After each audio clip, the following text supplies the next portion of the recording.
How to let go of masculine energy and embrace your feminine energy as a sixth sensory.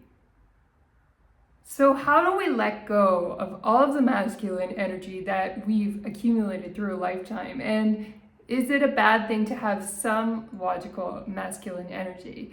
And the answer to that is masculine energy is not something to be demonized. It's not the end of the world. What happens though is society really entrains us as sixth sensories to go way overboard on the five sensory masculine energy that is embracing logic, hard work, really hunting for what you want in life, making a lot of effort, seeking approval from others. And not all of this energy is always a bad thing, but we way overdose on it because we're so concerned that we're not enough. We may have taken our needs as sixth sensories to our parents and explained that we are feeling sensitive or vulnerable in a situation. Maybe it was with another child that we didn't feel comfortable playing with, for example.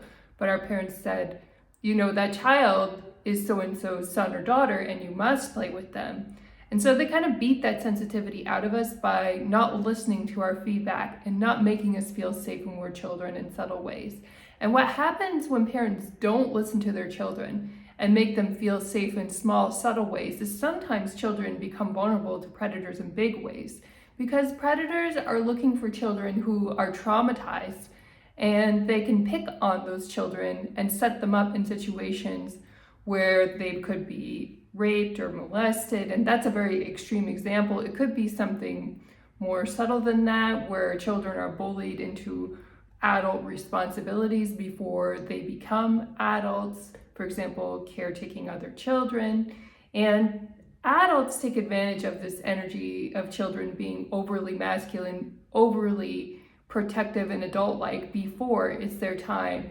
And when we adopt that energy as sixth sensory sensitive people, it's not our natural default. But we may have had to do it because, for example, we had a single parent.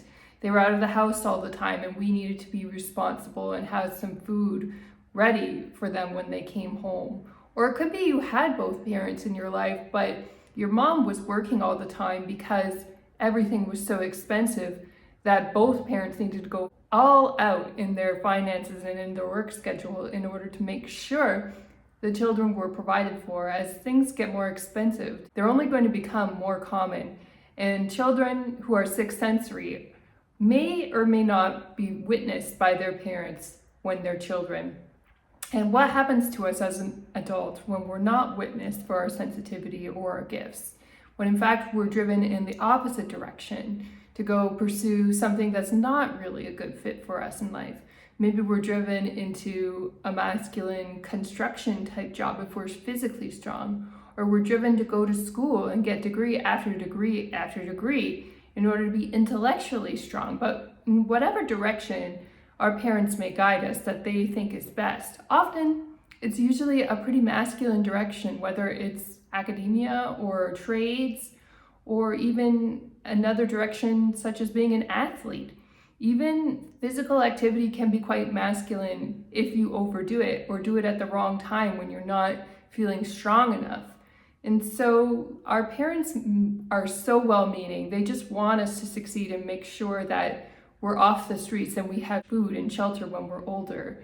Having said that, they can drive us into these roles that really create a lot of trauma for us as sixth sensories. And what kind of trauma results from being overly masculine and overly responsible for things? Well, we become too nice. That's one side effect. And then we may even become doormats. People just see us as objects that we can do something for someone else, such as cook or clean, or be constantly available when somebody texts. And when we become that role, people stop witnessing us and seeing us for who we really are. And we just become an object to be used because other people are in such desperate need to find help for themselves that they're not really interested in getting to know who we are at a deeper level. And you see this now a lot in online dating. It's like the people are out there trying to get their needs met by looking for an attractive person through their pictures, and it's all very objectified. It's like there's not a person there. It's just an object to feel good for a while. and then you dispose of that object when you're done. And that's kind of like the convenience factor of many online dating sites nowadays, that it just is, like, whether you like it or not, despite your belief system. And all of us, if we are single at some point in our lives, have to be mature enough to know how to handle that. How do we keep our self-respect and high standards while dealing with constant people who are looking for something short term? It's challenging. And if we're not careful, that kind of environment can turn us to more masculine behavior. We start hunting for the right relationship. We start really putting ourselves out there and making a lot of effort physically to please other people. And that may not be good for our bodies. That might actually lead us to age more quickly because we've overdone it. I mean, exercise is an amazing thing. It can actually help with your femininity when it's done in the right dose, because when you feel strong in your body and it's in the right dose and you feel good about your body, it actually creates more safety and more protection for you as a sixth sensory. And I'll get into that need a little bit more in a minute. So exercise in the right dose at the right time of day, when you're feeling good, when you're feeling strong, can make you feel more safe as a sixth sensory. And that's one of our core needs, is that we really need to feel safe in the world. And so it's very good for us to exercise, but if we push it too hard and we're forcing ourselves to survive a circumstance or endure something physically that's beyond our capability, that can kind of tip the scale from it being good for us to being not so good. We're getting into the masculine side of exercise. And yes, there is a point where you should endure and be able to push yourself a little bit in exercise. That is part of it. But if you're way over pushing yourself, like you're running a marathon and you're really only comfortable running 10K, that might be just too much. You're pushing into the masculine and you're overdoing it on your exercise. And so you need to back off a little bit. And that's the fun and interesting part of femininity as well, is sometimes what's good for us, and all of us usually need a dose of exercise, we can actually overdo it. We can also overdo it in our obsession with our diet and with our cooking. In the right dose, again, if you're cooking really nutritious, healthy food that is really going to sustain you, that is a wonderful feminine practice that's really going to help your energy levels and make you feel good as a sixth sensory.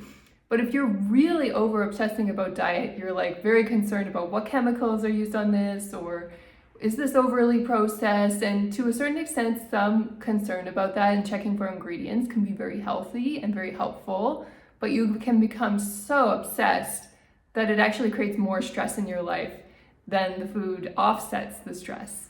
And so it becomes kind of meaningless. Like, why would you do that to yourself? Why would you overly stress yourself over food and take away its healing benefit to you? And so the key to safety, which is one of our core needs as sixth sensories, is we need a community where we feel witnessed. And that's not always our immediate friends and family in our local communities. Everybody is so entrained to be masculine that a lot of people don't even acknowledge that there is an element of sensitivity or an element of spirit in our lives these days. A lot of people are very secular and not open to that kind of thinking. And if we're surrounded by people like that, or we're raised by people like that, we need to find our community where we do feel safe and we feel supported by other sixth sensories. We need people who are sharing inspiring stories, who are growing, who are raising their standards in their life and creating an empowering environment. When we have that support, it's so critical because it potentially changes our identity as a sensory. We often come up with these negative identities around five sensories because it's safer to feel like we're a bad person than understand how truly powerful we are as sixth sensories. It's like, it's easier to be the bad kid in the family than to understand that maybe you're actually the most genius one who is really going to excel and multiply their wealth. And the five sensory people around you may not understand how you're doing that and may feel scared of you doing that, whereas for you as a sixth sensory, it's quite natural. And financial abundance is also very important for you to feel safe and secure in the world as a sixth sensory. If your money isn't feeling that safe and secure to you, maybe you need to do other side jobs. Maybe you need to bring in more money, or maybe you need to reduce your expenses somehow so that you do feel good about your finances. And of course, we also should spend money on things that really help us feel good in the moment and help us feel safe and secure. I'm not saying be so frugal that you get rid of everything, but try to pick the things that are meaningful to you financially, that help you feel safe and help you feel feminine and secure in the world. Like, if your house needs a security system because you're concerned about people in the neighborhood, then get a security system. Or if you can afford it, then move into a better neighborhood. Those sorts of things might be a little bit more expensive, but very worthwhile to help you grow and thrive as a sixth sensory and help you feel safe and secure in the world. We also need relationships that make us feel safe and secure. So hookup culture typically doesn't leave us feeling safe and secure. I mean, if you've engaged in it before, it's pretty normal. Lots of people do. You don't have to shame yourself. However, if you chronically engage in that all the time, it may leave you feeling less safe and less secure in the world because you don't know who people are and you don't know who to genuinely trust. And so you want to try to avoid that. It's better to stay away from people who are engaging with other people like that because it's going to exhaust you. It's going to take a lot of your time and energy. And you need that time and energy to recharge, to be true to yourself, and to love yourself. Why give that to another person who is just going to come and go in your life? It doesn't really make sense, right? That's where you do use your masculinity and your logic and you think, that doesn't make sense. Like, that doesn't compute. Like, I'm better off sitting at home watching TV. And while I'm not a big fan of sitting at home watching TV, sometimes that's better than going out in the world and engaging in negative, draining behavior with people who don't value you, right? But even better when you're at home, engage in behavior that's going to inspire and uplift people. Think of ways to contribute to other people's lives, not in a way like you clean up after them or you cook for them or you're constantly available to drive them somewhere. Like, the problem with these sorts of tasks is that unless you're dealing with a small child and that's like really meaningful to them, most people are adults and need to take care of these responsibilities themselves. And when you take that responsibility away from them as a sixth sensory, then what you're doing is becoming a doormat at that point. It's no longer about being nice and generous. You're overdoing it and basically becoming somebody you don't want to be, you know? You're doing too much and you actually need to back off. In fact, a lot of sixth sensory energy is really about backing off on all of this masculine activity that's going on in our lives. How can we breathe? How can we relax a bit more and make time for meditation? How can we take time for ourselves that we're exercising and feeling good in our bodies, wearing clothes that fit us and feel good on our bodies? These sorts of things are worthwhile, and a really good bed with really good pillows that help you sleep and warm blankets. These are the sorts of things that sixth sensories need to feel safe, that are really worthwhile and will help us feel our own creative potential. When we're rested and we're recharged, that's when we're at our creative best in order to help and serve others.